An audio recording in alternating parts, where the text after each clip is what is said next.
that he performed Casey at the bat at least 10,000 times. And he said, in my prime, it would take me exactly 5 minutes and 40 seconds to do Casey at the bat. So that's a great story, this Casey at the bat, of a baseball team called Mudville. And I've gone to no end but to find a Mudville baseball cap. You'll notice it to wear as we hear about their great batter, Casey, and the Mudville team. The outlook wasn't brilliant for the Mudville nine that day.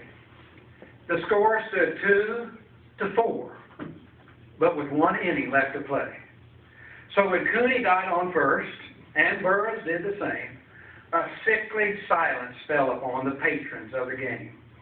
Oh, a straggling few got up to go, leaving there the rest, with the hope that springs eternal within the human breast.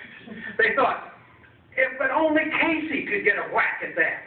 They put up even money now with Casey at the bat. But Flynn preceded Casey, as did likewise Jimmy Blake. The former was a puddin', and the latter was a fake. So all that stricken multitude, grim, melancholy, sat. For there seemed but little chance of Casey's getting to the bat.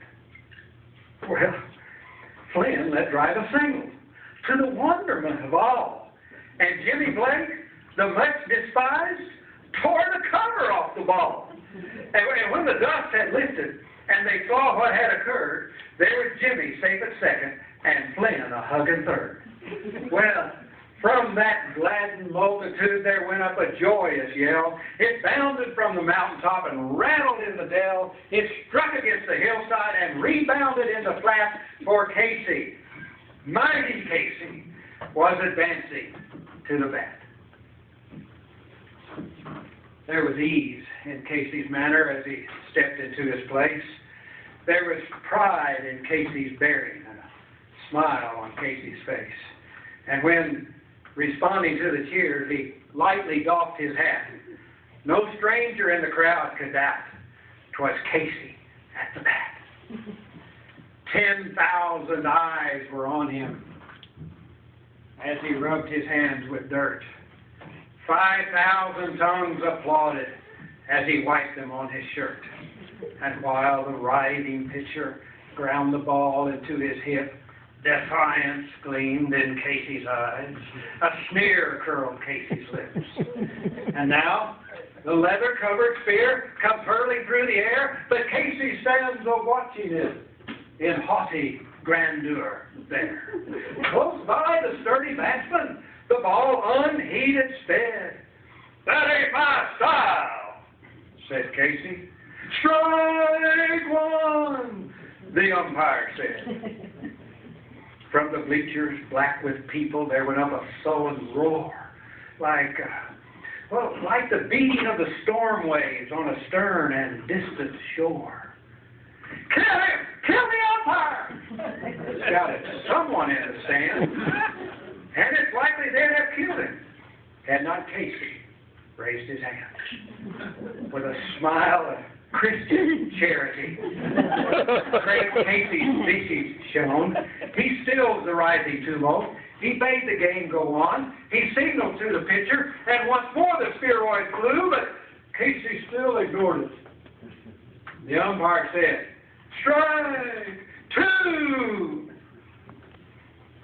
"Fraud!" cried the maddened thousands, and an echo answered, "Fraud!" But one scornful look from Casey, and the audience was awed. They saw his face grow stern and cold. They saw his muscles strained. They knew that Casey wouldn't let that ball go by again. The sneer is gone from Casey's lips.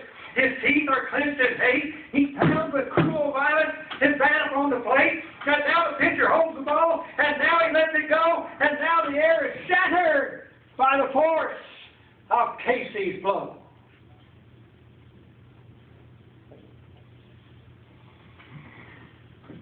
Oh, somewhere in this favored land, the sun is shining bright. The band is playing somewhere. Somewhere hearts are light. Somewhere men are shouting. Somewhere children shout. But there is no joy in Mudville. Mighty Casey just struck out.